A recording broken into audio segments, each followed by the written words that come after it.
할렐루야. 이 아침에 나눌 하나님 말씀은 시편 34편 7절로 10절 말씀입니다. 여호와의 천사가 주를 경외하는 자를 둘러 진치고 그들을 건지시는도다. 너희는 여호와의 선하심을 맛보아 알지어다. 그에게 피하는 자는 복이 있도다. 너희 성도들아, 여호와를 경외하라. 그를 경외하는 자에게는 부족함이 없도다.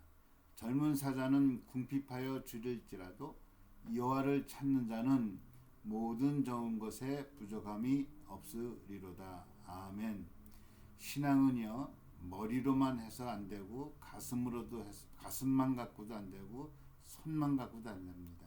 신앙은 머리, 가슴, 손 다 동원돼야 됩니다. 머리로만 신앙생활 하면은 많은 것을 지식과 많은 것을 아는 정보를 갖고 있겠지만은 사람이 냉랭해집니다. 또 뜨거운 가슴만 갖고 하면은 정말 실수할 때가 많습니다. 하나님을 제대로 알지 못하고 본인의 뜨거운 열정만 갖고 막 앞서서 나가다 보면은 실수와 허물이 많이 나타날 때가 많습니다.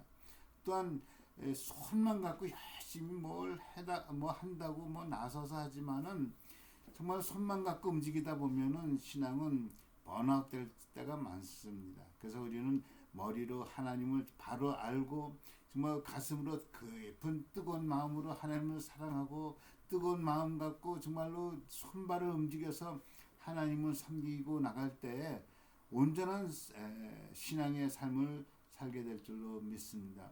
오늘 하나님 말씀은 여호와의 선하심을 맛보아 알지어다라고 말씀하고 있습니다. 여러분, 아무리 좋은 거라도 우리가 맛보아야 알아야 됩니다. 맛보아 안다, 맛보다 하는 얘기는 음식을 맛을 본다, 직접 경험한다 그런 뜻이거든요.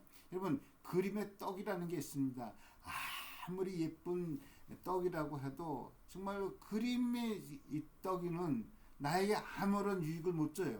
아무 영양을 먹을 수도 없고 영양가를 제공할 수도 없습니다. 그림의 떡이라는 것은요. 그러나 실제 시루떡, 조그만 시루떡이라도 내가 먹을 수 있는 그 떡은 내가 먹을 때 나에게 영양을 제공해 줄 줄로 믿습니다. 그래서 여러분, 신앙은요, 맛보아야 되는 거예요. 하나님의 살아계심을 경험해야 되고 체험해야 되고요. 알다 하는 그 뜻도 마찬가지예요. 단순히 지식적인 정보적인 알미 아니라 남자와 여자 사이에 정말 깊은 부부가 돼서 한 몸이 되어서 서로를 알 때 그때 안다는 얘기를 하고 있습니다. 구체적으로 여러분, 오늘 다윗은 하나님의 선하심을 알자다라고 해요. 하나님의 선하심을 알자다. 여러분, 하나님의 좋은 것, 무엇은 나에게 좋은 것이 아닙니다. 하나님의 선하심, 하나님의 좋은 것이라는 것은 내게 필요한 것을 채워준다, 그런 의미도 아닙니다. 이것은 하나님의 계획과 의도에 딱 맞는 그 뜻에 가장 나에게 좋은 것으로 주실 줄 믿는다는 그러한 신앙 고백이 되어야 될 줄로 믿습니다. 특별히 이 시편 34편은 다윗이 그 제목처럼 다윗이 아비멜렉 앞에서 미친 척하면서 쫓겨나다가 쓴 시라고 얘기하잖아요. 다윗이 참 기름 부음을 받고 나서도 10여 년간 도피상 계속 좀 끊임없는 사월의 그 추적에 도망 다니는 그런 삶을 살고 있었거든요. 이 시는 마지막 부분 세 번째, 오직 급했으면 블레셋까지 도망가야 되는 그런 신세가 됐습니까? 그럴 때 다시 쓴 시라요. 그때 여러분 같으면 그때 만약 시를 쓰라고 한다면 어떤 시를 쓰겠습니까? 하나님의 선하심을 경외하라, 하나님의 선하심을 기억하라, 하나님의 선하심을 맛보아 알지어다. 여러분, 이게 하나님의 선하심이 맛보집니까? 쓴맛이라고 얘기하지 않겠어? 쓴맛?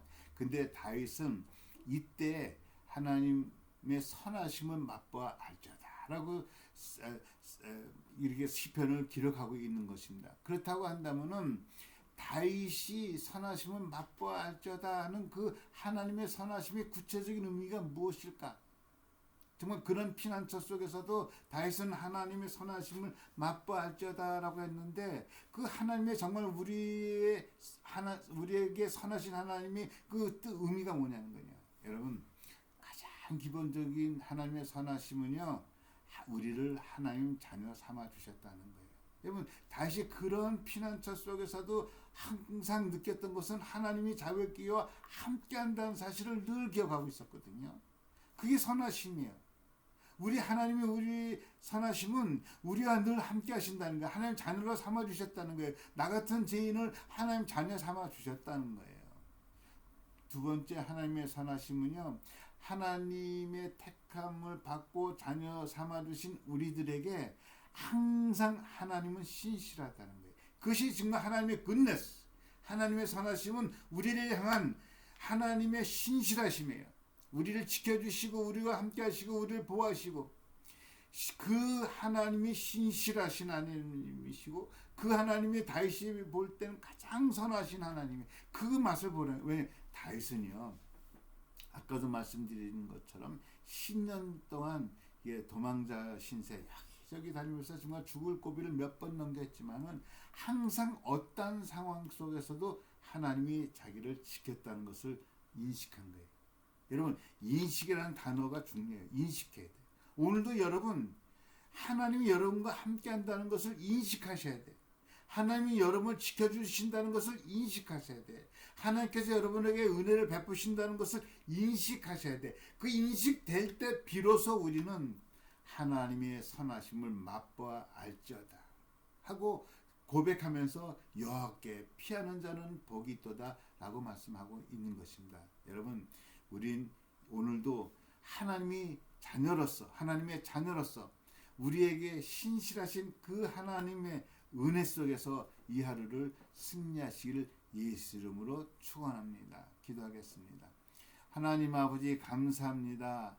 정말로 우리를 자녀 삼아 주셨고 우리와 항상 함께 하시며 언약에 신실하신 하나님, 오늘도 나에게 정말 신실하신 하나님, 그 하나님을 의지하고 그 하나님의 선하심을 의뢰하고 그 하나님 앞에 피하고 하나님의 정말로 은혜 가운데서 오늘도 승리하는 하루가 되게 하여 주옵소서. 예수 그리스도의 이름으로 기도합니다. 아멘. 할렐루야. 오늘도 승리하는 하루가 되시길 예수 이름으로 축원합니다.